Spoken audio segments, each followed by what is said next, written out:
Bem, amigos, hoje nós vamos analisar ela, ó, a Porto Seguro, uma das empresas mais tradicionais do mercado de seguros brasileiro. E uma empresa que vem, olha, subindo bastante aí na bolsa. Olha só, quem investiu R$ 1.000 há 10 anos, hoje teria ali, ó, nada mais, nada menos do que R$ 2.887, uma alta de 188%. Mas você pode olhar aqui embaixo, ó, que quem investiu há um mês, há 3 meses, está no prejuízo, porque a empresa, ó, deu uma leve quedinha aqui, mas até o momento nada que assusta. A questão é, a Porto Seguro ficou cara depois dessa alta toda? Bom, nós vamos fazer uma análise bastante ampla nesse vídeo e aí você vai poder tirar as suas conclusões. Só para contextualizar, é a maior companhia seguradora de seguros não vida no Brasil, quer dizer, ela é focada mais em seguros de natureza patrimonial. É líder nos segmentos de automóvel, residência e empresarial.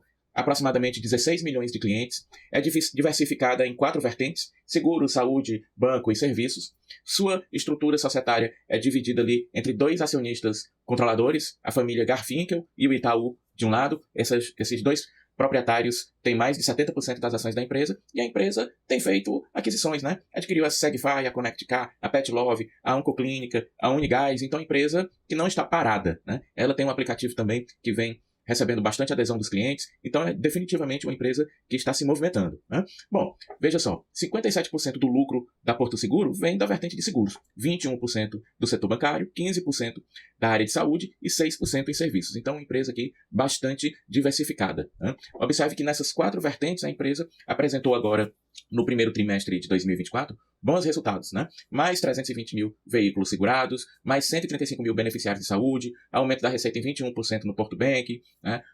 Aumento de lucro e margem também no Porto Serviço. Então, as 4 vertentes apresentando bons resultados no primeiro trimestre de 2024, relativos ao primeiro trimestre de 2023, né? Veja aí a empresa como um todo, né? Está apresentando aí mais 14% de incremento na sua receita, mais de 90% de incremento no seu lucro, né? Mais 8% no seu retorno sobre o patrimônio médio, né? Um bom percentual de retorno. E nas aplicações da empresa, perceba aqui que ela tem trazido também uma boa rentabilidade, em que pese ela ter uma diversificação bem grande, já que o patrimônio é gigantesco, né? Bom, a rentabilidade, perceba aí, ó, que em todos os 4 segmentos de atuação da Porto Seguro, ela traz retornos acima de 20%, que é uma margem que não é magnífica, extraordinária, mas é bem bacana, tá? Bom, então vamos fazer a nossa análise. Aí, como sempre, ó, nós vamos analisar esses aspectos aqui: rentabilidade, renda passiva, endividamento, crescimento, precificação, margem de segurança, e lá no final nós vamos ver quais são as minhas conclusões. Bom, mas antes de iniciar o vídeo, eu queria te perguntar: você já tem Porto Seguro na carteira? Se você já tem, qual é a sua percepção sobre a empresa? Por que é que você está com ela na carteira? Está pensando em comprar? Está pensando em vender? Me diz aqui embaixo nos comentários o que é que você acha da empresa, qual é o seu ponto de vista. É muito interessante a gente trocar essas ideias. Então me diz aqui, se está querendo comprar, se está querendo vender, se já tem. E é bom sempre lembrar que o vídeo não é recomendação nem de compra nem de venda. Você vai ter a minha análise pessoal de investidor, então use para fins educacionais, porque eu posso estar errado. Bom, as margens de lucro da companhia não são excepcionais, né? Não são maravilhosas, mas são decentes, né? Observe aqui, o lucro bruto não conta por causa da contabilidade aí das seguradoras, que é diferente, mas observe aqui o lucro operacional em torno de 9%, a geração de caixa, o lucro líquido da companhia em torno de 7%, na minha visão já é baixo, lucro sobre o patrimônio em torno de 20% e o lucro sobre o capital líquido, sobre o capital investido, 14%, né? Então veja que não são margens muito grandes não, né? Bom, em relação à receita, perceba que a companhia ela vem sempre numa crescente, né? Mas observe que ali a partir de 2021, mais ali com o arrefecimento da pandemia, né? O ritmo de crescimento de receitas da companhia melhorou, né? Veja que as receitas saltaram de 18 bilhões em 2020 para 33 bilhões em 2023. De fato, é um grande salto, né? Bom, em relação ao lucro, a gente observa também o mesmo movimento, né? Em termos absolutos, né? Em reais, né? Veja que de 2020 ali para 2021 começou um salto, ó, e o lucro subiu de 18 para 21, para 27, né? E foi subindo ali. Bom, a receita operacional também deu um salto a partir ali de 2022, né? Então veja que a companhia, ela vem, ó, ela tem baixas e altas, baixas e altas, baixas e altas, mas você percebe, ó, que a geração de caixa, né, tá inclinada para cima, né? A empresa sempre, ela tem as suas variações, mas os topos e fundos sempre são ascendentes. Então isso aqui mostra um bom histórico na geração de caixa da companhia. Bom, em relação ao lucro líquido, né, nós temos aqui também a partir de 2022, um crescimento bastante interessante do lucro. Veja que em 2022 o lucro chegou ali a 1 bilhão 150 milhões, depois subiu para 2,3 bilhões e hoje está em 2,6 bilhões, né? Então, a companhia vem apresentando bons resultados nos últimos anos. Observe aqui também a margem operacional, né? Claro, ali trazendo os seus altos e baixos, né? Mas tanto os fundos quanto os topos são crescentes, né? Então, espero que a companhia consiga melhorar um pouco essa margem ao longo dos anos, porque mesmo que para o setor de seguros não seja uma coisa muito baixa, em comparação com as outras empresas da Bolsa de Valores, não é uma margem que chama atenção, né? Tomara que a empresa continue aumentando essa margem. Perceba, né, que em relação à margem líquida, ali depois da pandemia teve uma redução, mas veja que de 2022 até os dias atuais a companhia vem melhorando a sua margem líquida, né? O retorno sobre o investimento da mesma forma, inclusive o retorno sobre o investimento atualmente é o maior da série histórica, que é uma notícia muito boa. O retorno sobre o capital investido também, veja, olha só, a linha de tendência aqui, a margem sofrendo incremento ali ao longo dos anos, né? Inclusive também estamos no maior percentual da série histórica, então bom resultado também. Em relação à renda passiva, né, perceba que a companhia não tem números magníficos, mas são, novamente, números decentes, né? Se a gente for pegar o lucro que a companhia teve com o valor da cotação atual, ela teria ali um lucro de 13,4%. E ela distribui 6% em dividendos, né? O que significa que ela tem um payout aí atualmente em torno de 30%.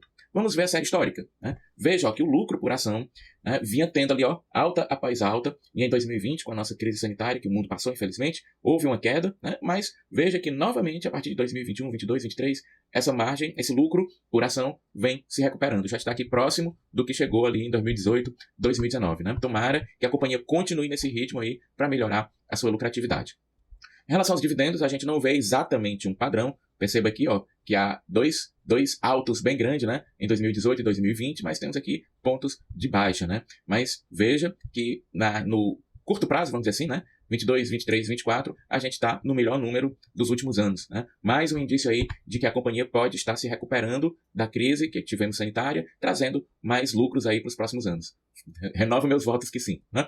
Veja também aqui os dividendos, como variam bastante, né? Altos e baixos. De qualquer forma, a gente vê uma linha ali um pouquinho ascendente, né? Tivemos um dividendo bastante interessante aqui em 2021, 2022 e 2023 caiu, né? 2024, a média dos últimos 12 meses aqui até que está próxima da média, né? Mas veja que a companhia é tradicionalmente pagadora de dividendos, mas esses dividendos têm uma variabilidade bastante perceptível, né? O payout da companhia, veja que nos últimos tempos está baixo, né? Já chegou a 100%, a 80%, mas a média de payout da Porto Seguro é em torno de 50%. Então também temos aqui um espaço para melhoria, né? Então vamos lá. Em relação ao endividamento, o caso de empresas do sistema financeiro, elas são diferentes, né? Aqui no setor de seguros, por exemplo, você não vai encontrar as empresas endividadas, né? Porque elas não fazem dívida para investir. Na verdade, elas recebem o pagamento dos seus clientes primeiro e ficam torcendo para o cliente não precisar usar o seguro, né? Então ela não faz dívida, ela faz caixa. Então observe que a companhia tem aqui um patrimônio de 12,5 bilhões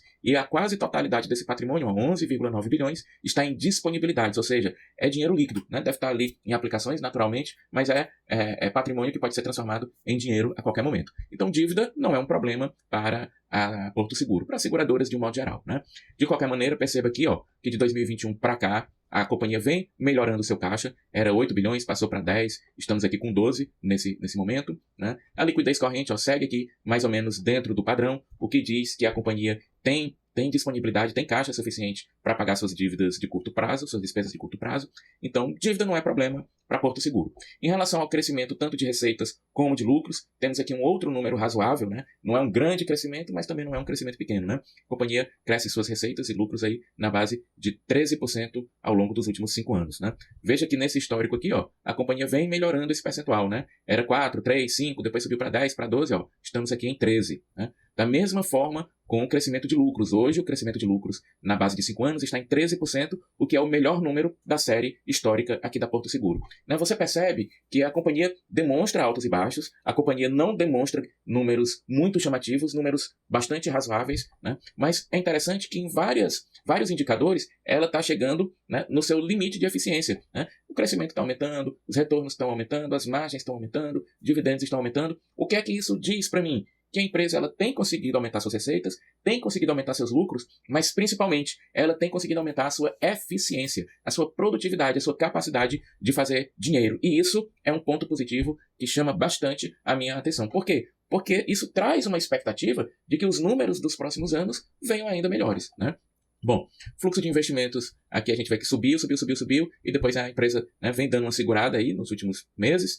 né? Em relação à precificação, veja que não é uma empresa cara, né? Preço-lucro na base de 7,4 anos, o preço sobre patrimônio na base de 1,5, o preço sobre o caixa gerado na base de 6 anos, o preço sobre receita menos de 1 ano. Então veja que pelo preço que você paga hoje na cotação da empresa, ela tem uma capacidade de gerar lucro, de gerar caixa, de gerar receita, né? Bastante interessante se comparado ao valor que se paga por ela hoje. Vamos ver o histórico, né? Veja que o preço-lucro vem caindo. Veja, ó, estamos aqui no menor indicador da série histórica. Quer dizer que em relação ao preço e ao lucro da companhia, você nunca pagou tão barato pelo lucro dela nos últimos 10 anos como está pagando agora, né? Isso é um indicativo de que a companhia pode estar mais barata hoje do que estava nos anos anteriores, em relação à sua capacidade de gerar lucros, né? Sobre o patrimônio também, veja aqui, ó, que a empresa, né, veio perdendo, né, preço em relação ao seu patrimônio. Ela já chegou a ser cotada por 2,4 vezes o patrimônio, hoje ela está só a 1,5 vezes o patrimônio,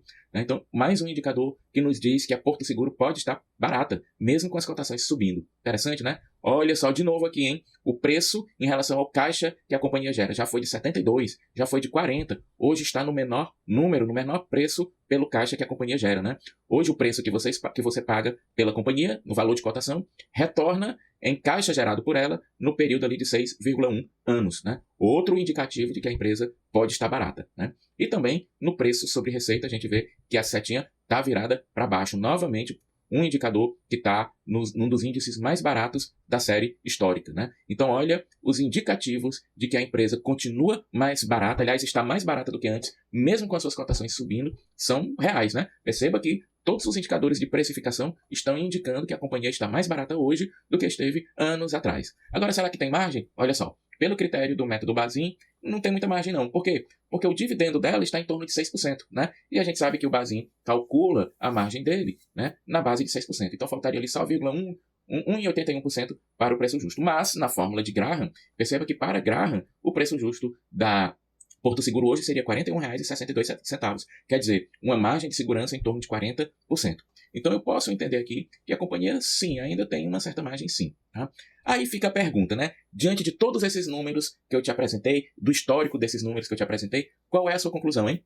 Vale a pena ou é uma empresa cilada, hein? Me diz aqui embaixo nos comentários. Bom, mas enquanto você vai digitando aí, eu vou te dizer qual é a minha conclusão particular. Bom, não tenha dúvidas de que se trata de uma ótima empresa. Por quê? Porque ela é uma empresa líder em um setor perene. Veja que o fato dela estar num setor perene já é bacana, já traz um bom indicativo de que é uma empresa de valor. Porém, ela é líder nos segmentos que ela prioriza, né? Então isso indica pra gente que ela tem vantagens competitivas. E isso se reflete nos números.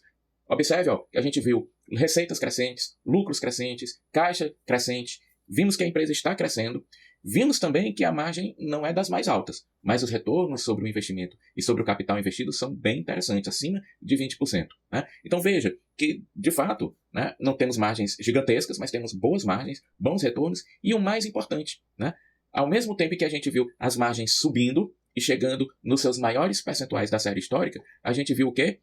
Os indicadores de precificação caindo, chegando nos seus índices mais baratos da série histórica, né? Então, olha só que coincidência interessante. A empresa melhorando a sua eficiência, melhorando a sua margem e se tornando mais barata pelos indicadores de precificação, né? Na minha opinião, isso significa que o mercado ainda está cético com essa empresa, ainda não está enxergando com bastante nitidez a capacidade que ela está demonstrando, a expectativa que ela está apresentando de trazer resultados muito bons nos próximos exercícios. É certo que a gente viu ali em 2021, né, a empresa sentiu a crise sanitária, mas o lucro por ação vem se recuperando, né, está com a linha subindo, né, e vemos também que ela paga dividendos ali numa média de 6%, com um payout ali em torno de 50%, e ainda está atualmente com um payout baixo, né, em torno de 30%. Então a gente teria uma pequena margem para elevar aí esses dividendos, que hoje estão em 6%, para algo em torno de 8%, né, é plausível.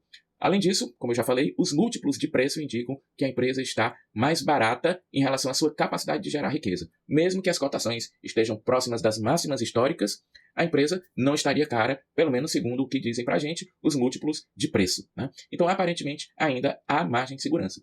Então, a Porto Seguro hoje é uma empresa que não faz parte da minha carteira.